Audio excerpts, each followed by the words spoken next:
The future has arrived. As the world and humanity itself moves faster and faster into unimaginable possibilities, old institutions that built connection and shaped our sense of meaning are falling by the wayside. In their wake, profound questions about ethics, our purpose, and spirituality demand new answers. Join your host, Scott Mason, in Season 2 of the Purpose Highway podcast. We will explore how these social changes will revolutionize our society. We will learn how they impact our own search for connection and meaning. And we will hear stories of influencers whose lives have had radical change from the inside and found profound connection to others and themselves through a new definition of meaning. The future has arrived. Are you ready?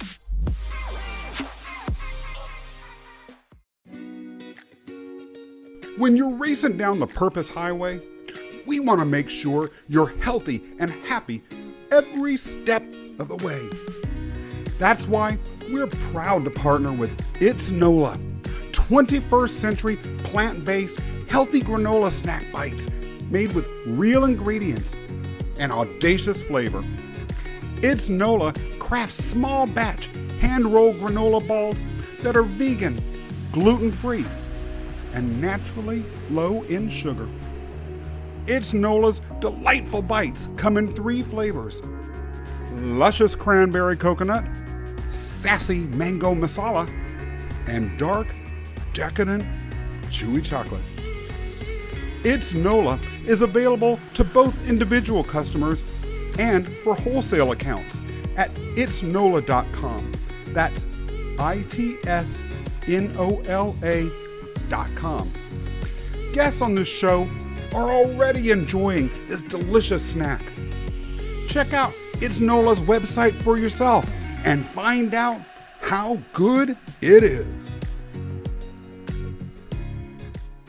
Hello, everybody. It's Scott Mason, revving up for another race down the Purpose Highway. If you like what we're doing, be sure to subscribe and give us a thumbs up on YouTube or a review on Apple. And sitting next to me today in the front seat is Elisabeth Kristof. I see you waving there, Elisabeth. Elisabeth is an expert in using applied neurology to move people out of pain, unwanted behavior, and stress response. She is the founder of Brain-Based Wellness, an online platform that uses functional neurology to train the nervous system and body to resolve old patterns, improve performance, and increase well-being. Her work with hundreds of clients taught her that healing and change must occur in both the body and the mind, and that each body, mind, and nervous system is unique. And most importantly, that with the right tools, we are all capable of healing.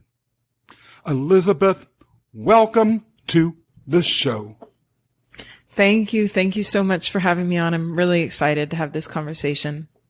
Well, you've got my nervous system all revved up and ready to go. So you're going to have to calm me down. But before we do that, tell me a little bit. My specialty. Yes. Well, we'll see whether you're capable of handling me. If not, you will have proved yourself right here on the spot. I can do Elisabeth, what exactly is functional neurology? The $5 words, my little mind just doesn't even understand.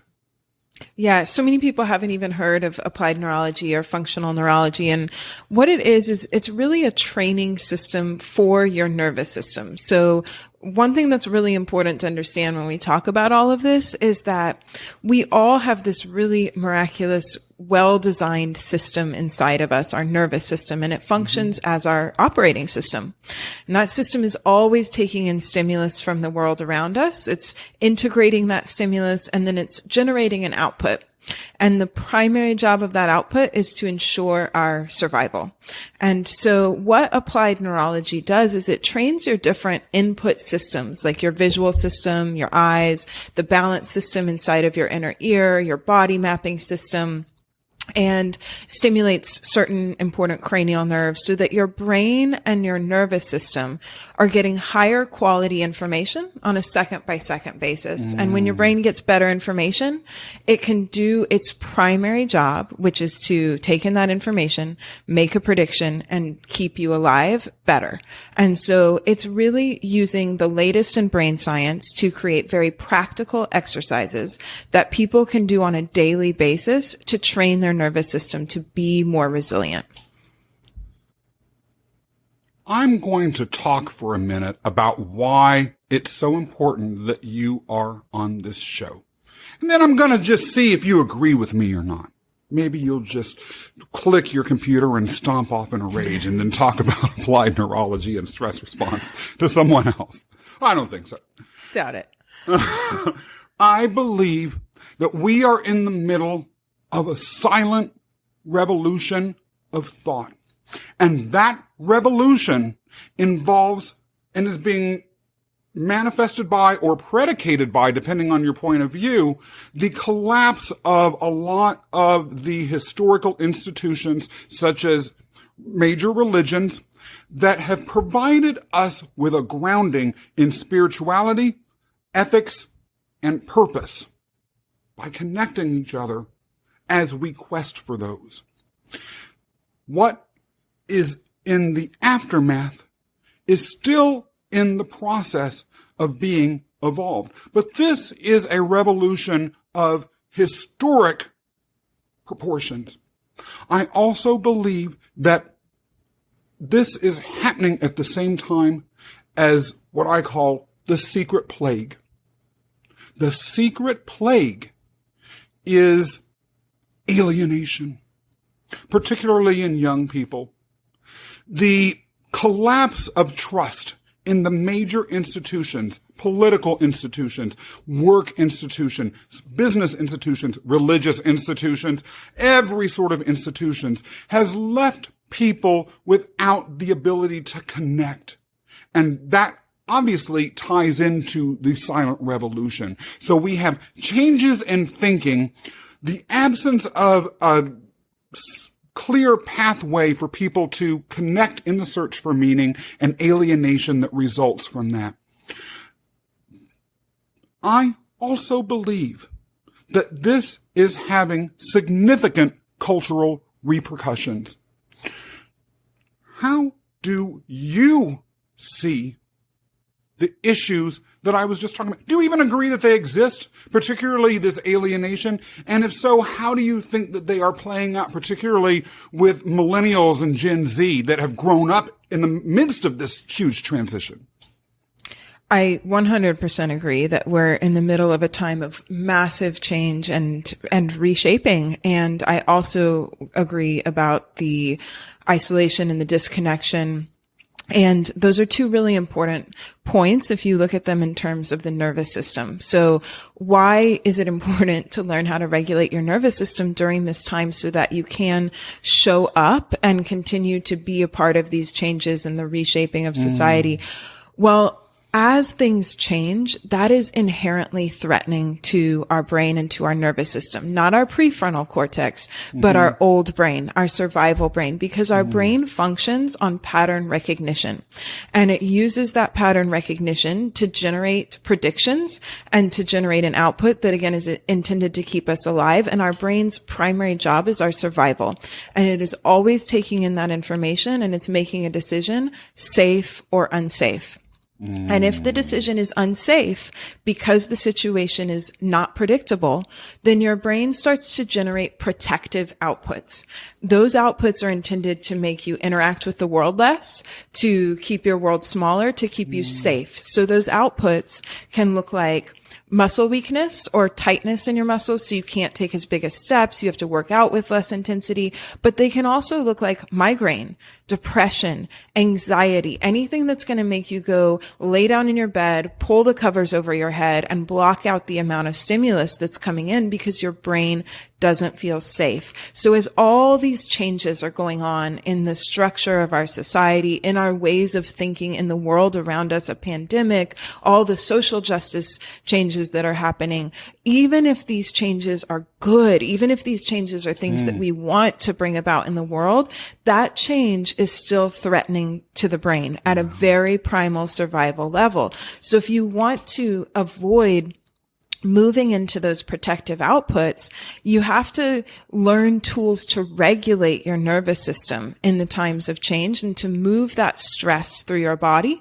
so that you can handle it. You can handle the stress of change and still show up in the world as the person that you want to be. You can be connected. You can be present without facing those consequences of needing to protect yourself. And then in terms of the disconnect and how our society has been facing that silent plague that you talk about, absolutely. One of the biggest components to having a healthy and well-regulated nervous system is connection with others. We regulate our nervous system with one another, and we need contact. And many of us, even before the pandemic, have been living a world that is really disconnected, and that there are many parts of our society that continuously push us into dysregulation of how our animal body is meant to process stress, to heal unresolved trauma, and to keep a healthy, regulated nervous system. And so as we are in this world right now, how can we find the tools to keep ourselves regulated and healthy so that we don't move into disease states from all of this disconnection? The challenge I have for you, though, is around the concept of nervous system regulation. I'll take for granted, for now, that that's something that we're capable of actually doing. Okay. But the silent revolution, as well as other social changes, are so massive in scope. They're hitting us from so many angles, and they don't really go away. How can anyone even begin to hope to regulate a nervous system in response to outputs that are changes? If indeed what you're saying is true, that change, whether good or bad, registers in our back brain as a threat, these changes are coming at us every day. And they're accelerating. People are saying that, for instance, technological change alone will be accelerating more in the next 10 years than it did in the past 100. And it's already accelerated more in the past 100 years than it did in tens of thousands of years before. How, on what rubric can we possibly have to control or regulate our nervous systems with that much energy going on? Yeah, I think it is a big task. It's a big ask, right? We're facing a lot right now, and we are all living in a time that demands a lot of us. But it is my hope that people would understand that our nervous system is constantly changing. Neuroplasticity has shown us that we are always changing. We don't stop changing after a certain age, and that our nervous system is always responding to the stimulus that we put in it. And that change is instantaneous. It's lightning quick. So you can always assess and reassess if something is positively or negatively affecting your nervous system. So there is we have the tools, and we have the brain scan technology to see how to affect change in our own system. And it is possible to develop a daily practice of self-regulation so that you have greater bandwidth on a daily basis to tolerate all of that stress that's coming in. And does that mean that all the time you're going to be resilient? All the time you're going to bounce back right away? No, but you will be able to handle more. And you'll be able to come back onto the beam quicker if you take the time to regulate yourself, to learn tools for self-regulation, and to practice daily improving the input systems of your nervous system that give your brain the information that it's taking in and using to generate those outputs. Maybe it would be helpful if I tell you a little bit about how I learned this in my own story. Yeah. Definitely. So how I got to this place and developed this business was, for a long time, I had used applied neurology. I was a movement practitioner, and I used applied neurology with athletes to improve athletic performance and with people who suffered from chronic pain to move them out of pain. And then in 2018, my life really fell apart. I had to dissolve my partnership shares in the business that I'd had for 12 years. I was under a ton of financial strain, and my romantic partner at the time was diagnosed with a very rare and a very deadly cancer that was growing around his heart. And I went into being a full-time caretaker for him. And I was under a tremendous amount of stress. I had health concerns. I had financial concerns. I felt like the floor was just always falling out from underneath me. I just couldn't get my bearings. I couldn't get sleep. We were living in the hospital all the time. And I started to experience very severe outputs of my own nervous system.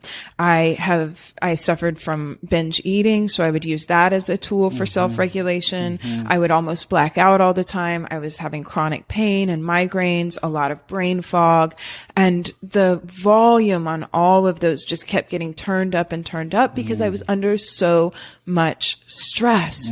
And I had this background as an applied neurology practitioner, and I understood that our nervous system, everything we experience, is an output of our nervous system.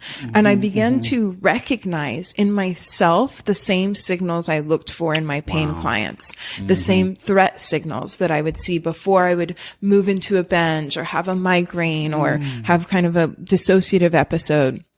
And at the same time, my own childhood trauma came back to me that was unresolved. And so this really intense time. And I began to use all of these tools of applied neurology, stimulating my vagus nerve and training my visual system and working on my respiration to start to interrupt those outputs in my own life and to start to move out of those cycles. And I began to work with my own neurocoach and my own neurologist and really started healing my nervous system in the face of all of this chronic stress. And what happened was I began a practice of learning to listen to my body, hearing the softer signals when I was moving into a dysregulated state, like experiencing a little bit of pain in my knee or a little bit of tightness in my jaw. And then when I felt those signals, I could stop and I could give my nervous system stimulus that it needed to feel calmer, to move out of my sympathetic nervous system, which is my fight and flight response, into my parasympathetic nervous system, which is my calm and respond, my rest and digest. So those two are always kind of flowing back and forth, and you're kind of modulating between the two. So I would turn up my parasympathetic system, bring myself down out of that state of hypervigilance. And I was able to give my body what it needed before it had to move into a binge to regulate, or before it had to create a migraine to get me to get less stimulus. And so I was able to really change my behavior out of those protective modes into more of a performance mode, even though I was under a tremendous amount of stress, like many people are right now. Well, how did that impact everything that was going on in your life? Were you suddenly calm when he was getting sick? Or what was the ultimate concrete way that you lived this? What can those of us listening say, okay, this is how the story ended, so to speak? What I was able to do was stop engaging in the behaviors that were harming me as a result of all that stress. So I was able to stop binge eating. I was able to stop having migraines. I was able to stop experiencing chronic pain. And then as a result of that, I was able to show up in the world fully present. I was able to be fully present with him when we were in the hospitals. I was able to start a new business and create brain-based wellness from the things that I had learned, and seize the opportunity that actually arose for me when everything shut down, because I was awake and aware and connected and present. And I was able to build a new life on top of, I was able to let go of the things that I had to let go of and rise to the occasion of creating this new life that was in alignment. And I think many of us right now are being asked to let go of an old way of being and rise to the occasion to create something new. And in order to do that, we have to be able to be present, connective, creative and awake in our lives. And if we're living in a state of survival and dysregulation, we can't do that. And so it's really kind of a responsibility to take care of your nervous system so that you can do that. A lot of good stuff there, but I have to ask your significant other, whatever happened, are we? Yeah, you can ask that. So, we ended up having to separate, but he is all right, Okay, as far as I know. And, it was one of the most painful things of my life because we were very deeply in love, but we both had a lot of childhood trauma. And that relationship, because of the level of intimacy and everything that we had gone through together, was re-triggering our old childhood wounds. And we just couldn't get out of that cycle. And it was through my experience with him that I saw he had pretty severe PTSD, as do I, complex PTSD, before developing the cancer. And I would watch his PTSD episodes. I knew his nervous system was dysregulated because I knew enough about neurology to see that and recognize it, and easier to recognize it in someone else than yourself sometimes. And so I would watch that. And then the cancer came. And then I began to dive into a lot of research about the connection between childhood trauma, nervous system dysregulation, and disease. And there is a ton of scientific evidence that links having a higher ACE score adverse childhood experience to the development of disease later in life, autoimmune, cancer, and mental health collapse. And as I became pretty entrenched in the medical system, I saw that, and I also saw it in my research. And that's one of the reasons why I am so passionate about offering people these tools and ways to, in the level of their nervous system and their body, resolve this dysregulation, because a dysregulated nervous system that goes on for too long creates chronic stress, cortisol pumping through the body all of the time. All of that cortisol erodes the vessels. It damages the nerves. It creates inflammation. It creates a toxic environment in your body. And that is where 75 to 95% of disease comes from chronic stress over time. Now, I have to respond to this, because one thing that I hear when I listen to some of this stuff, and I've heard it elsewhere, I'm sure those watching or listening have maybe heard it out of the periphery of their ears or their minds before, but not really thought about it. And they may certainly not have heard about it in the sort of depth that you've just shared it. But what I hear is basically Elisabeth saying, Scott, calm down, get yourself to know how to relax, and your cancer, your AIDS, or your other severe disorder that you have will go away. I got a hard time with that, Elisabeth. I've got a hard time with it. What do you say to me? Well, I won't say that it will go away. I will say that it will prevent a lot. It's more about disease prevention, learning to regulate your nervous system to create a healthy and vital environment inside of the body. So what happens when we get stuck in states of chronic stress? So the nervous system functions like this, and please let me know if I'm being too technical. So you have a part of your nervous system that is your autonomic nervous system. Okay. Within your autonomic nervous system, you have your sympathetic, which is your arousal. It increases your heart rate. It moves the blood from your organs out into your limbs. It essentially prepares you for fight or flight. And then you have your parasympathetic system, which is what brings you back out of your sympathetic system into more of a calm and respond, rest and digest state of being. It brings the blood back into your organs. It's where you can experience pleasure.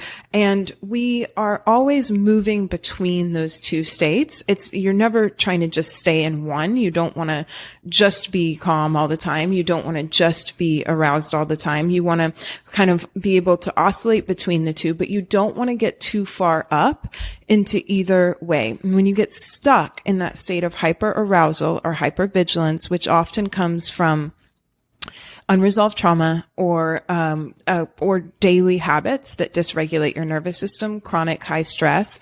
And then what happens is your adrenaline and your cortisol especially continue to flood your body, because those are hormones that are preparing you to fight or to flee. So they're what send that chemical cascade, that physiological response through your body that prepares it for that. So you get a lot of tension in your muscles.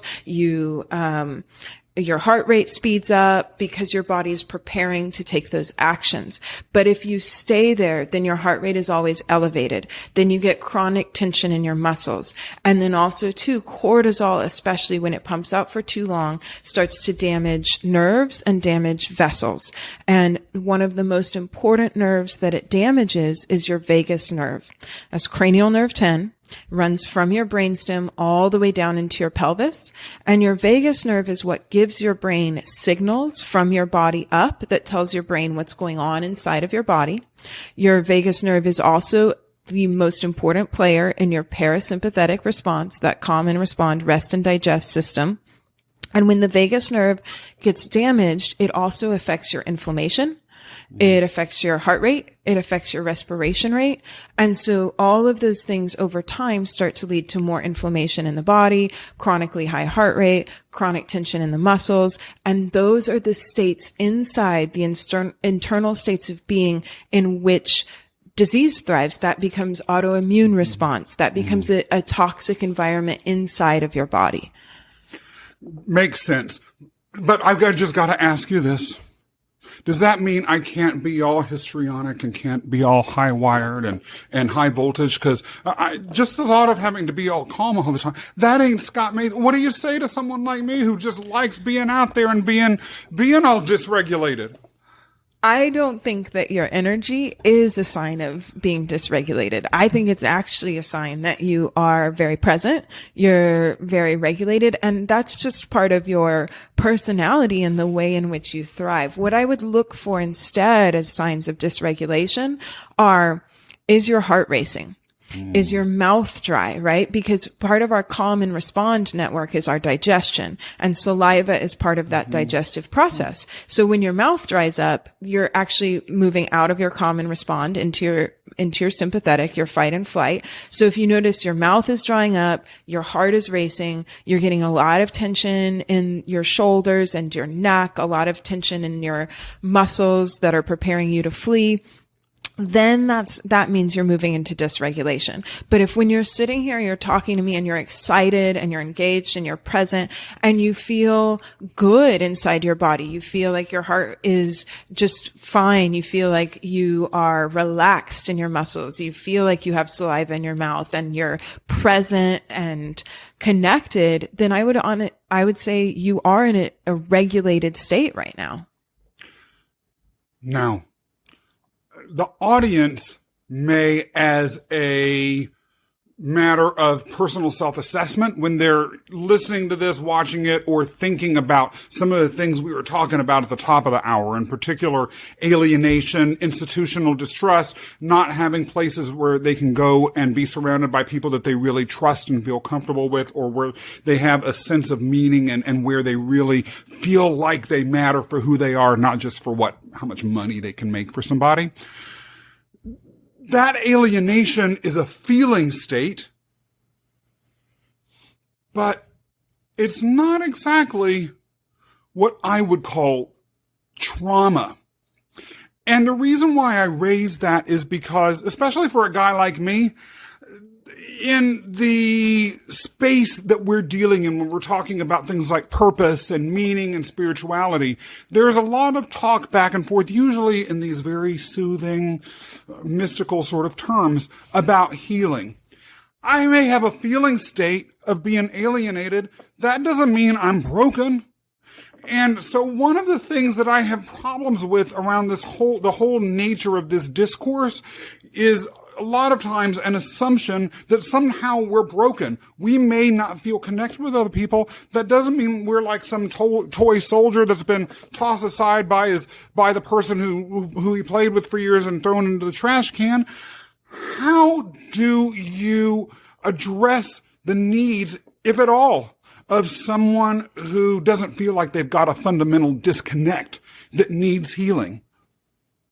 Well, there's all kinds of trauma, and I think it's important to understand a broader definition of trauma. So trauma is not the event itself. It's what happens inside of our body.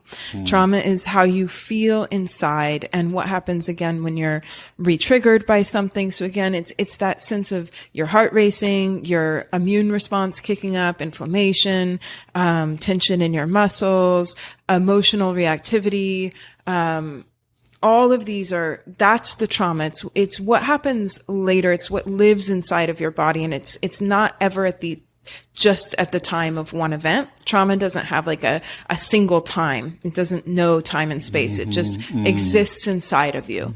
And trauma can be an incident, but it could also be narrative trauma, a challenge to your identity, to who you think that you are. And it can occur also over time in a little series of things of perceived neglect, of dysregulation over time. And so it doesn't have to be one big catastrophic event.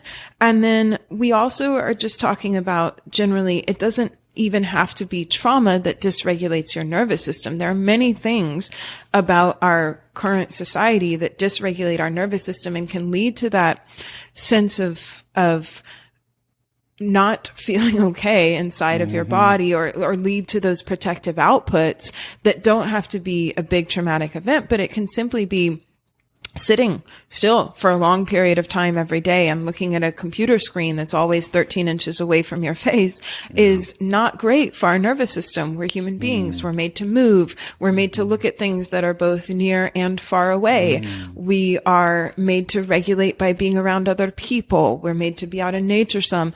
And so just the way that we live can be dysregulating little by little every day until you end up in a place where you're so dysregulated that you start to experience those really severe protective outputs like migraine, like dizziness, like fatigue, anxiety, depression, all of that.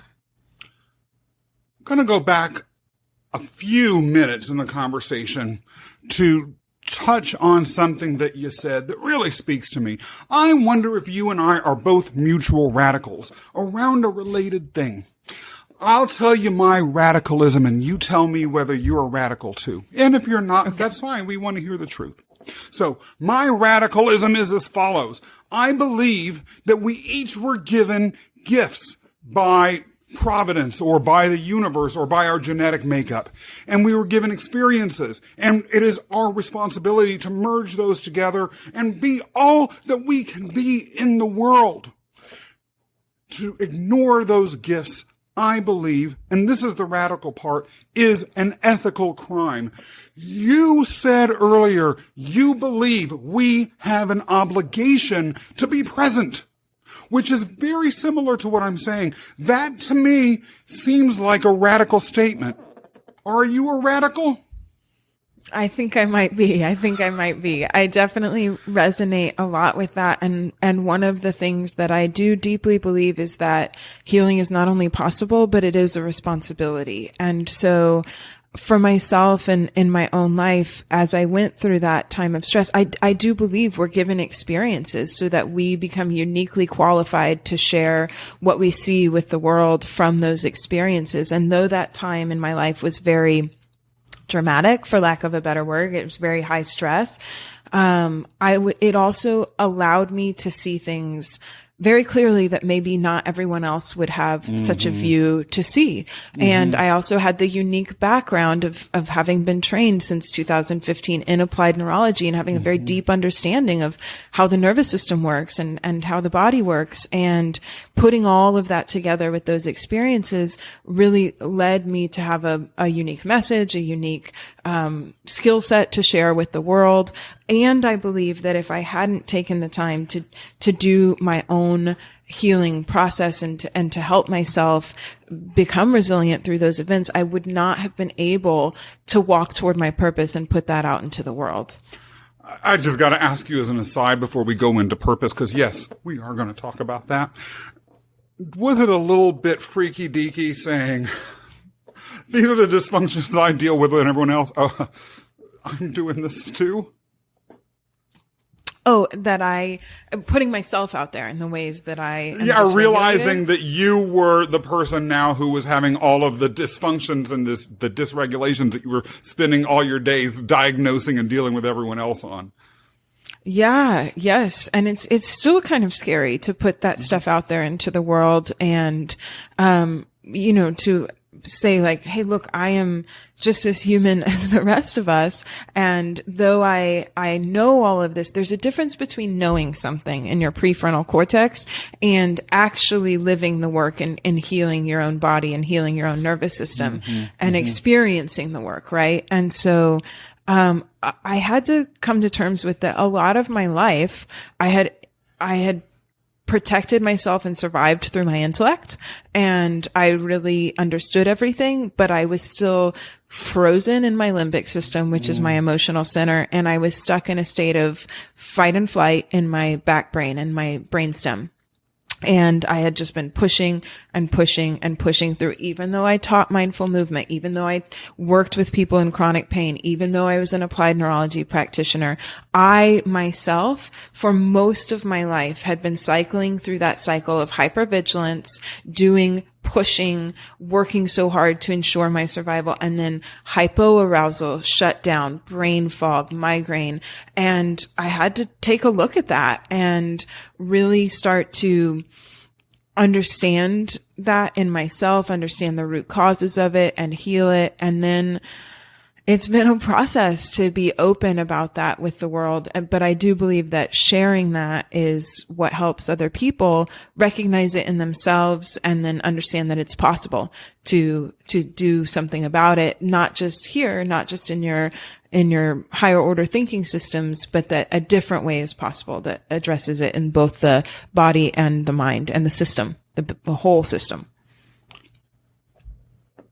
My contention is that a movement connecting people through the search for meaning, which I define as purpose, ethical grounding, and spirituality, like we mentioned a few minutes ago, is the ultimate highway out of this secret plague of alienation that we're caught in. In the pre-interview prep, you told me the following: our body is a guide to know when our life is out of alignment and when we are out of purpose. So what you were talking about, Elisabeth, isn't just feeling better or resolving a feeling state or dealing with trauma, but you're talking about taking this to a whole nother level, connecting to the very reason why we exist on this earth. What do you mean? How are you finding a link there? And what does that represent for anyone who's watching or listening? Yeah, I think this can be a bit of a challenge initially to begin to sit with, but we live in a society that really separates out our mind from our body a lot of the time. And our bodies have all of this wisdom inside of them that has been passed from generation to generation. And inside of us, there's a lot of guidance that comes. How does something make my nervous system feel? How does it make my body feel?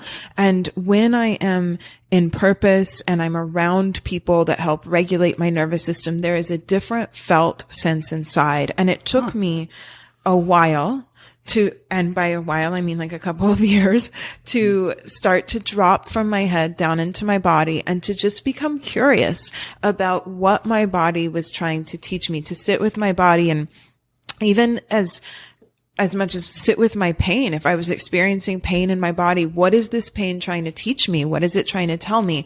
What are these sensations inside of me communicating to me from my body up to my brain? And to start to see myself not just as a mind, but as a whole organism, and to start to pull the wisdom from all of me rather than just trying to think my way through everything all the time, but to lean into the felt sense of when I am in alignment with my highest purpose, with my life. Love it. I've got to ask, and you've got to deliver. You just got to, Elisabeth. Tips and traps. How do we know, just a few thoughts about if we are in a state of dysregulation, and what are some quickie pieces of advice you can give us? So the first and most important thing is to just become really curious. Become curious about your own behavior. Become curious about the things that you're feeling inside of your body, because I know personally how frustrating it can be to try to move into your purpose, to try to level up your life, and you get held back by what feels like a body that is working against you, right? You end up, for instance, say you want to put your message out into the world, or you want to be highly visible, right? And so you appear on a podcast, or you post something on social media talking about something. And then after that, you get shut down with a migraine. You have a binge eating episode. You start to experience pain in your body. You feel really tired. And then that happens over and over and over again. And you get burnt out because the cost is too high, right? And so what is happening is that at the level of the higher order thinking system of the prefrontal cortex, you cognitively understand that nothing bad is going to happen to you. When I come on this podcast and I speak with you, I know no one's going to kill me afterwards. I'm safe. Everything's fine. But it doesn't always feel that way at the level of my nervous system. We're social animals. We're meant to connect, and we're afraid of being rejected from the tribe at a very deep level. And also maybe in childhood we learned that it wasn't safe to be visible, that people are unpredictable, that you should hide back here to keep yourself safe. And so when I start to push through those old beliefs, those core identities that have been keeping me safe for so long at the level of my subconscious below cognitive awareness mind, it becomes very threatening for my body, and my nervous system will become dysregulated, and I'll move into those protective outputs. So if you find yourself experiencing those outputs that you don't want, binge eating, migraine, chronic pain, emotional reactivity, then those are all signs of nervous system dysregulation. Then you know you're moving into dysregulation. And I teach people to follow your dysregulation, and that will lead you to your path of healing. So where you are stuck in those behaviors or those outputs that you can't get out of, that's your signal to come into that place and start to learn to heal your nervous system there. So what I would do, for me, visibility was really scary. And now here I am being really visible on this podcast with you, right? Exactly. And so I believe in my mission. I believe in my purpose. So I would just push through that. But then on the back end, I might get shut down with a migraine, with extreme fatigue. So what I do before I do this podcast, I do some stuff that my nervous system really likes. I stimulate my vagus nerve. I do a couple visual exercises. I practice some respiration. And then same thing afterwards, I do something that my nervous system really likes. Maybe I bounce up and down. I give myself some sensory stimulus. These are my hands. This is where my hand is in space. And I ground myself in my body. And then that way I'm able to do these things without having to compromise my life and move into those unwanted outputs. Yeah. Love it. So everyone watching or listening, Elisabeth's telling you, you heard it here. Do not be afraid to be a star. And she's given you some of the tips that may help you not have some of the superstar syndromes. And I'm all about making people into stars. Elisabeth, the silent revolution is one of thought. As I mentioned earlier, a movement to find new pathways into meaning in the future. How do you see your work impacting the world in the future? Will you repeat the last part of that question for me? Cut out for a second. That's fine. How do you see your work impacting the future? Well, my greatest hope is just to help people understand that you don't have to get stuck in these patterns, and that change is possible, that we can level up to this new consciousness that we are all moving toward by healing the patterns of our past, by processing stress through the body, by creating safety in the body, that all this growth rests on the foundation of creating safety and regulation inside of our body. And so I hope to just contribute to offering tools to the world so that that becomes more possible for people, and to just be part of a bigger conversation about healing and mental health that includes both the nervous system, the body, and the mind. I love it. Elisabeth, how can people find out more about you? Tell us, we have to know. The best place to find me is at brainbase-wellness.com. That's my website. And you can find a free video series there that will teach you more about your nervous system and also teach you 5 quick neural exercises that you can do in as little as 5 minutes a day to start to create that daily practice of nervous system regulation so that you can handle more. And it's totally free. I want the work to be available to people to try in their own body. And I've got to say, when I hear about free videos, I'm relaxing a little bit already. Good. See, I told you I'd regulate you at some point. My gosh. Elisabeth, it has been great taking a ride with you today. Thank you for joining us. And for everybody tuning in, if you like this episode, please be sure to subscribe and leave a review on Apple or a comment on YouTube. And see you next time for another trip down the Purpose Highway. When you're racing down the Purpose Highway, we want to make sure you're healthy and happy every step of the way. That's why we're proud to partner with It's NOLA, 21st century plant-based healthy granola snack bites made with real ingredients and audacious flavor. It's NOLA crafts small batch hand-rolled granola balls that are vegan, gluten-free, and naturally low in sugar. It's NOLA's delightful bites come in 3 flavors: luscious cranberry coconut, sassy mango masala, and dark, decadent, chewy chocolate. It's NOLA is available to both individual customers and for wholesale accounts at itsnola.com. That's ITSNOLA.com. Guests on this show are already enjoying this delicious snack.